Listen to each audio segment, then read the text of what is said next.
Our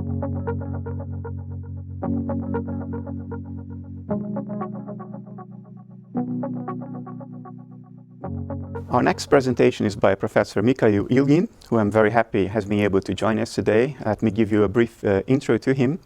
Professor Ilyin teaches comparative politics at the National Research University's Higher School of Economics in Russia.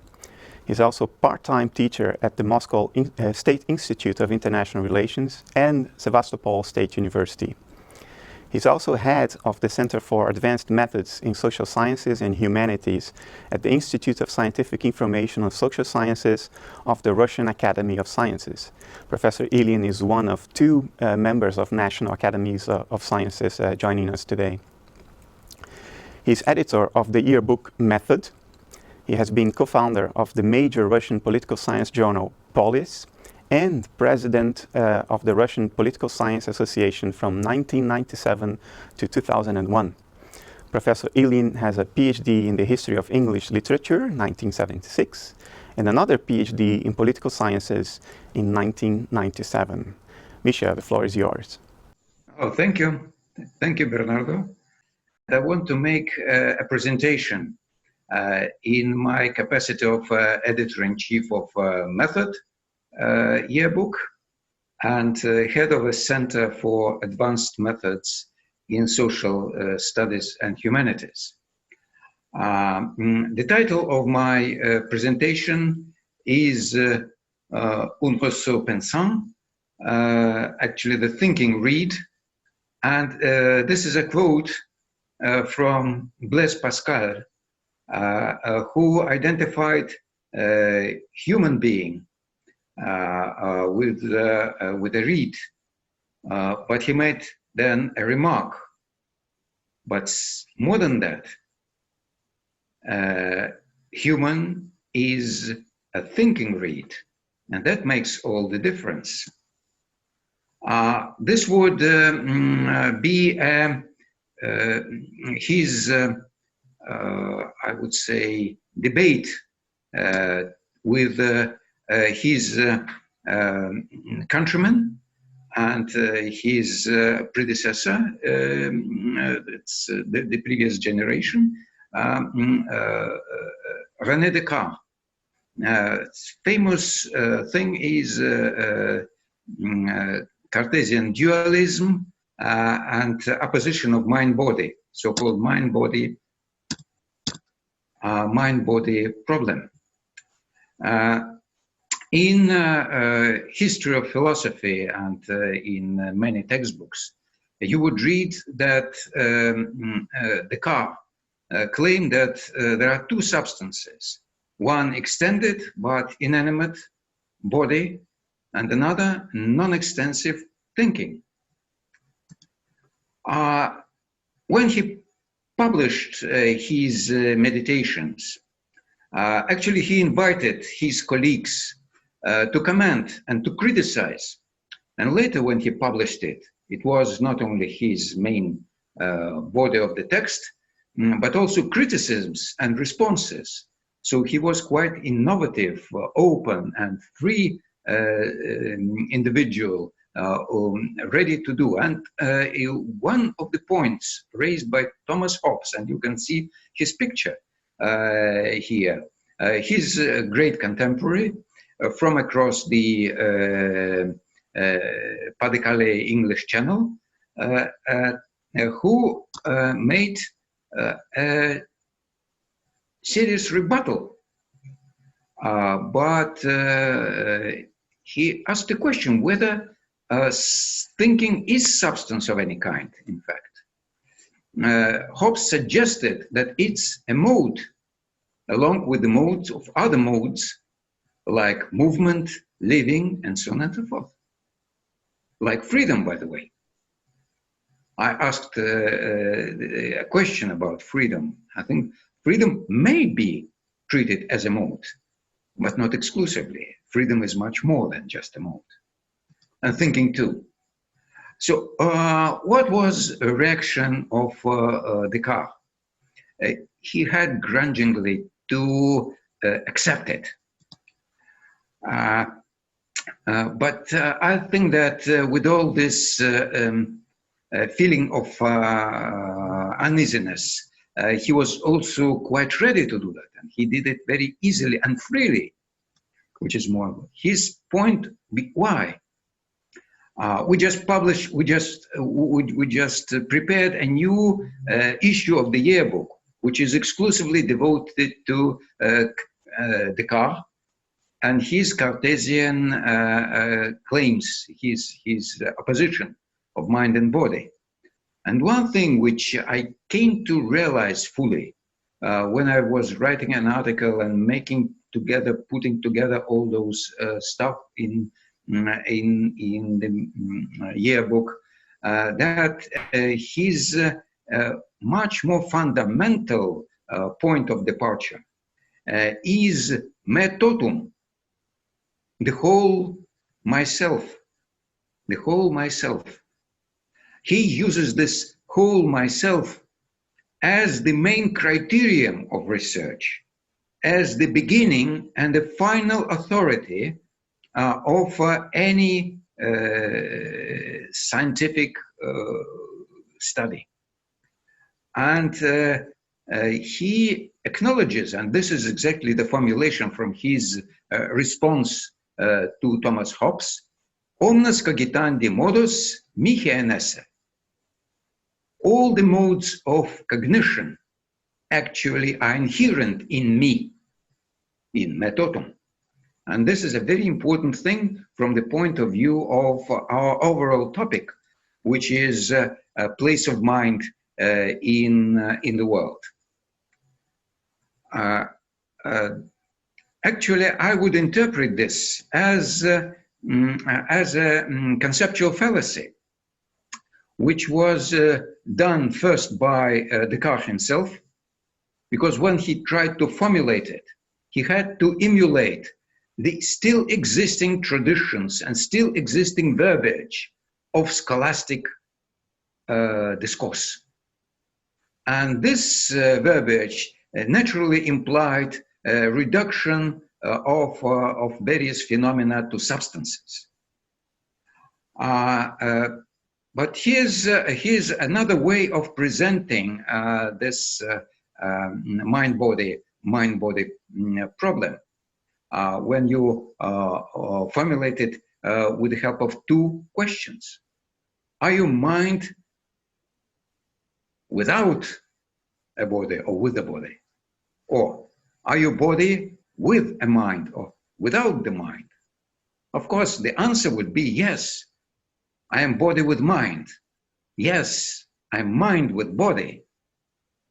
But what Descartes did, and what his followers did, following those scholastic traditions, they tried to divorce those two things and to make them substances.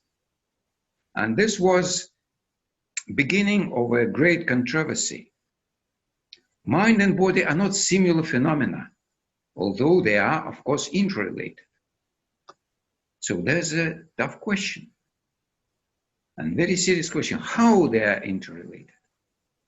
How abstract ideas of substances or modes of being can relate to each other, and how the actual phenomena, the actual phenomenal expression behind those ideas are interrelated.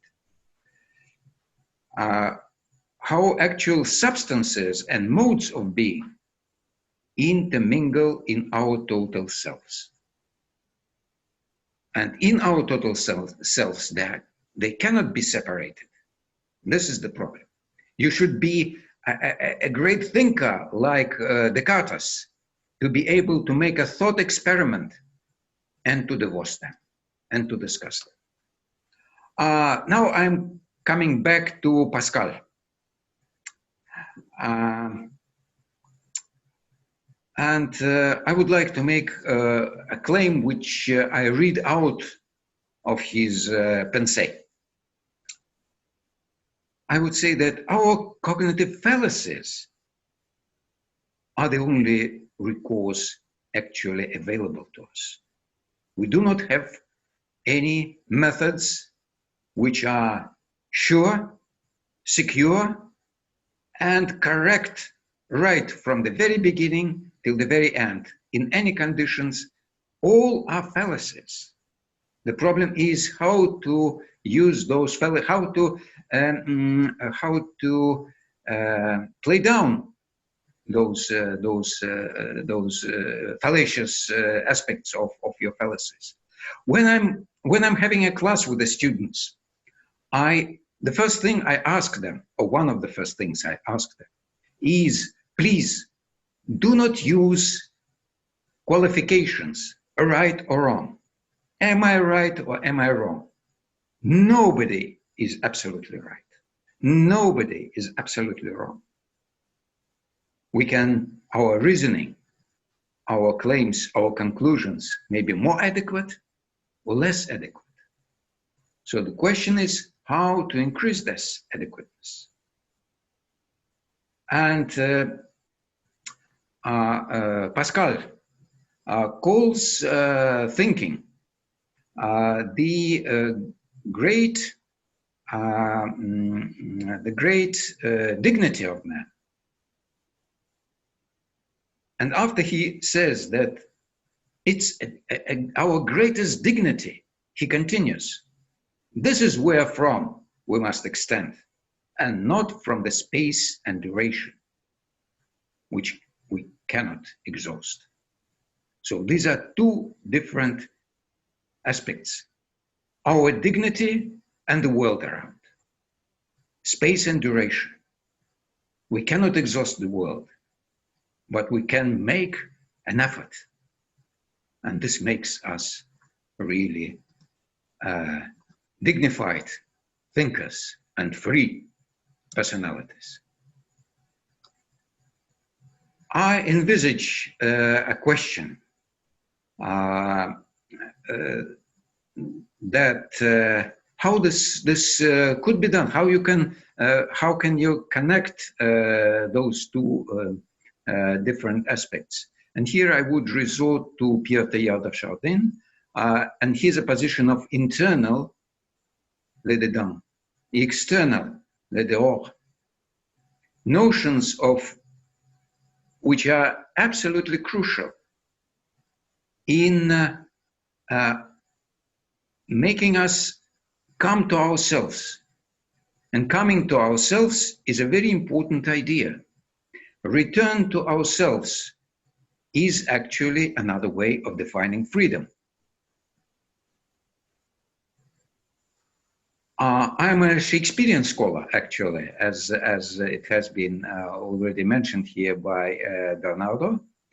And Shakespeare, or Prospero, actually, in one of his heroes, but it's a kind of summing up of the whole play. He says a very interesting thing. He says that here on this enchanted isle, we find ourselves coming to ourselves. They became free. They became understandable. We in center of ours in Academy of Sciences are trying to apply this distinction of internal and external.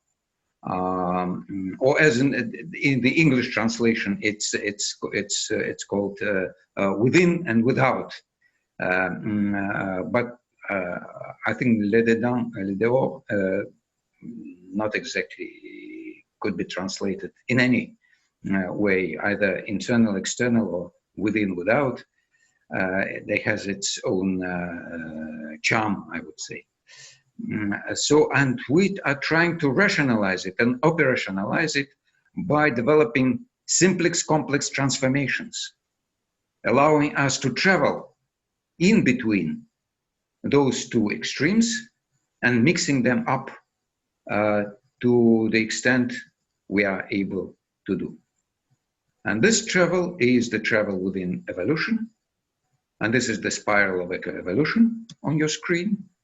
And this is not only a spiral of evolution, it's only a structure of a fractal structure, fractals, where every minor element repeats a greater element and repeats the whole, as well as the whole could be divided into similar, having the same structure parts as it has. And this is a very important means of getting more adequate in understanding where we are while we are moving back and forth in this space. One more point. Terence Deacon, an excellent anthropologist, more than anthropologist. He's a semioticist, biosemioticist, many other things, but formally he is an anthropologist from the United States.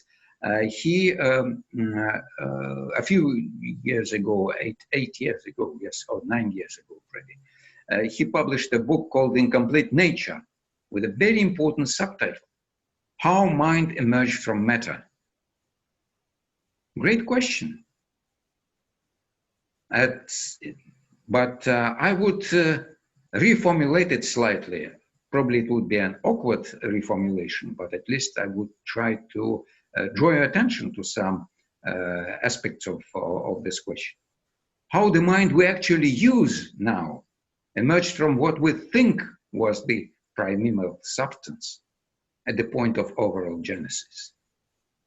Because what we're having now is not just a matter, pure and clear. It's only abstraction.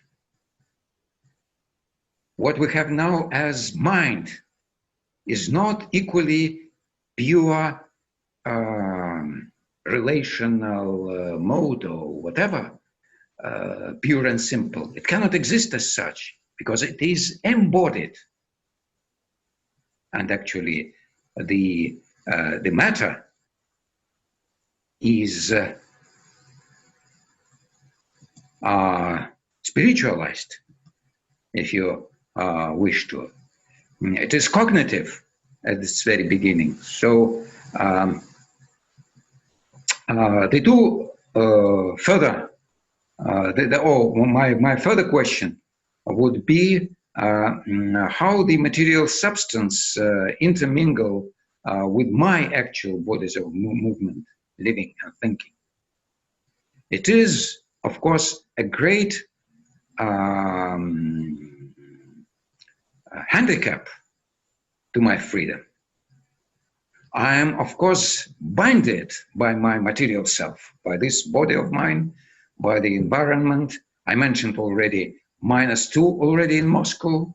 We have to do some heating. A couple of days ago, I was in my cold dacha and had to fire stove to make me able to survive in this uncomfortable conditions. So it is a limitation, but it also gives us possibilities.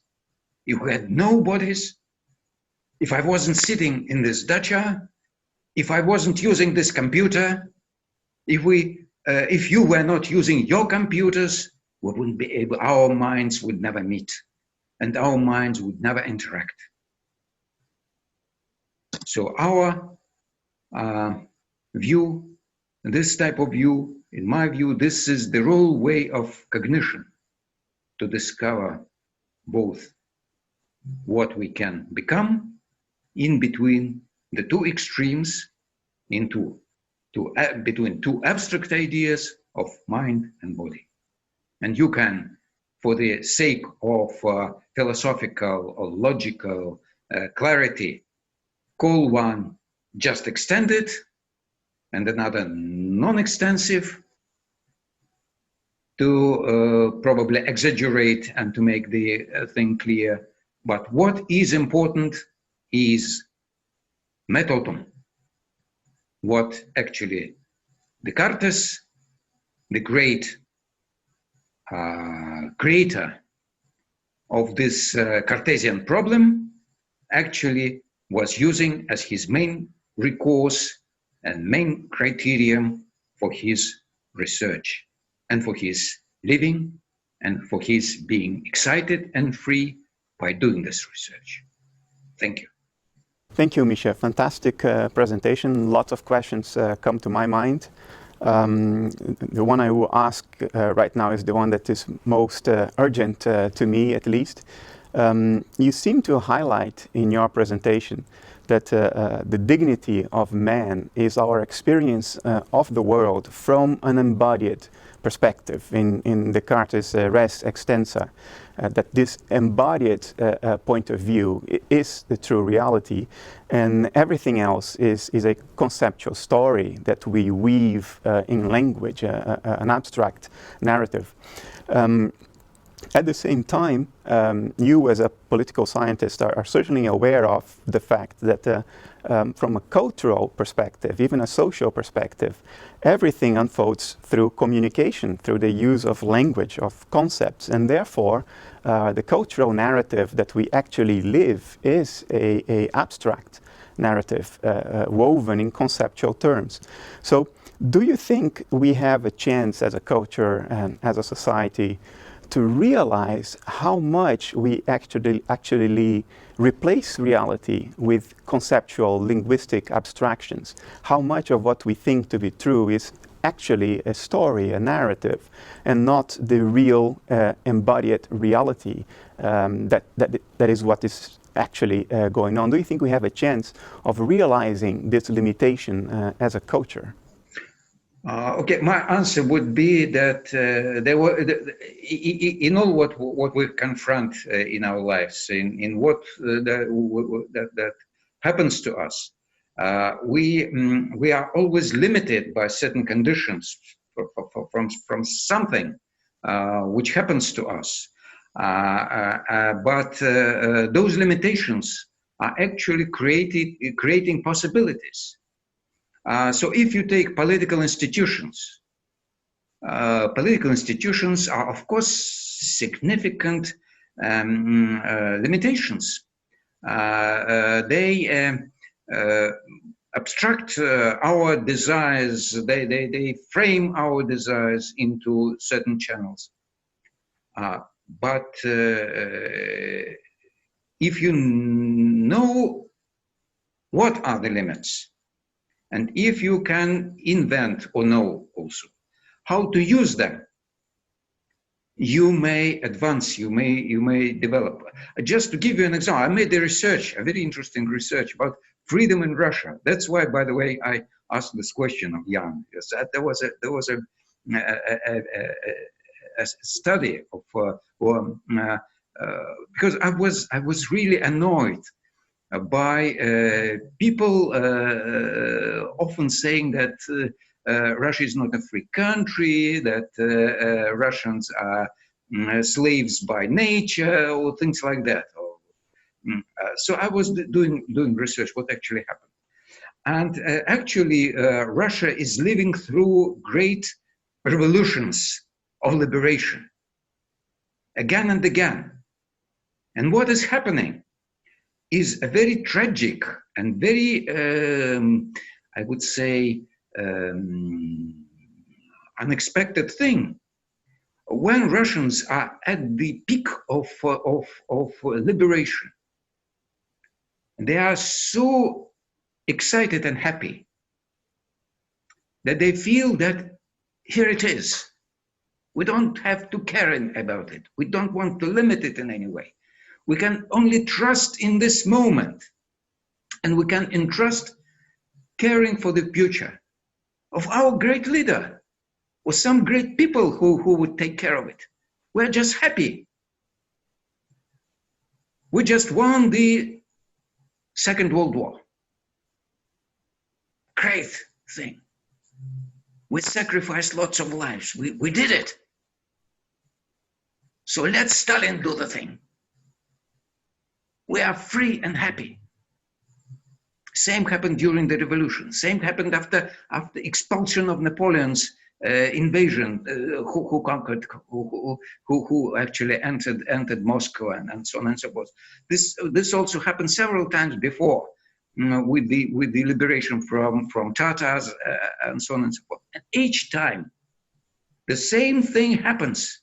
Instead of accepting limitations, accepting frames, accepting some restrictions to your freedom, they're just refusing that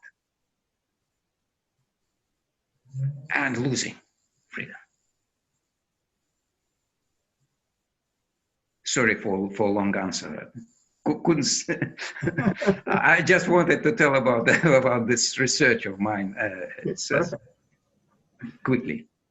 Does anybody else have a question? If you don't, I will continue. Bernard. Yeah. Thank you very much indeed, Misha. You focus on cognition, but cognition is only one aspect of mind. And for example, I'm also interested in the relationship between our experience of the material world, as the phenomenal space, and our minds as experienced in dreams and memories and things like that. And I was trying to work out where you stand on that. In other words, I couldn't quite work out from your talk whether you would regard yourself as a materialist or a dualist or an idealist. So could you perhaps address that issue? Oh, yeah, sure. Well, I find that this opposition of materialism and idealism, it's something like a Cartesian problem with mind-body opposition. I think that's of course you can work with abstraction of materialism or abstraction of idealism as such. If you are a philosopher, for example, or if you are doing some conceptual studies, okay, it's okay, and probably it's necessary. In fact, you cannot avoid it. But in actual life, I think we are all kind of a mixture. I would say that, okay, I can cite myself. Being born in Soviet Union and being educated, I naturally was taught dialectical materialism, Marxism. And I would say that I fully accepted it, and I still do accept it. I'm still a Marxist of a kind. But I must say that already back during the student years, well, in school, by the way, I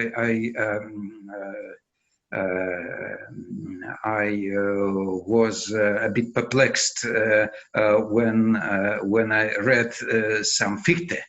And confronted this subjective idealism, which was very much appealing to me. I couldn't put these things together, but somehow I didn't take it seriously. What I did took seriously during already a student year, my student years, was the Phenomenon of Man by Pierre Teilhard de Chardin. And I must say that I'm equally at the background. I'm equally and simultaneously a Marxist and theodist.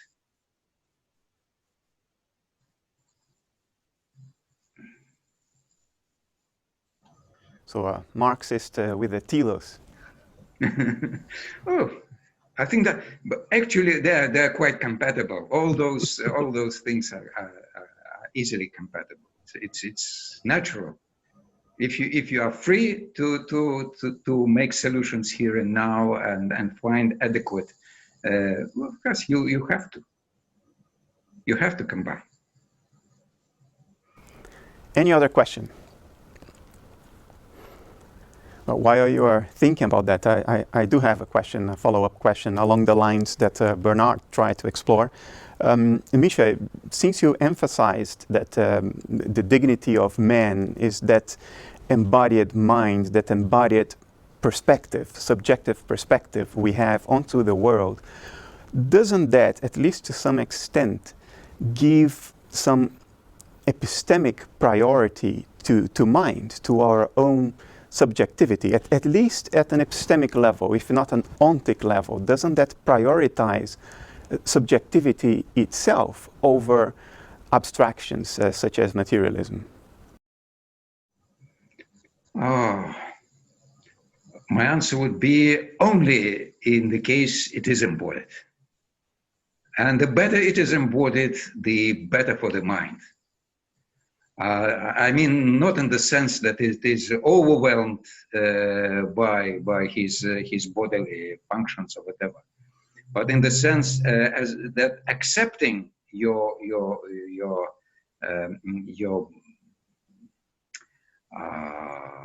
physical conditions of existence, you can actually make something out of it. I was already trying to explain that all your limitations are actually the possibilities for doing something. But there's one aspect which I have missed in my presentation, or many aspects, but there's one which I really very sorry that I missed it, and probably I'll try to use it answering to your question. It's not only a question of a single mind confronting a great world around. The problem is that, or not the problem, the great advantage of ours, of human beings, is that we confront it collectively. And here I'd like to remember also my student days.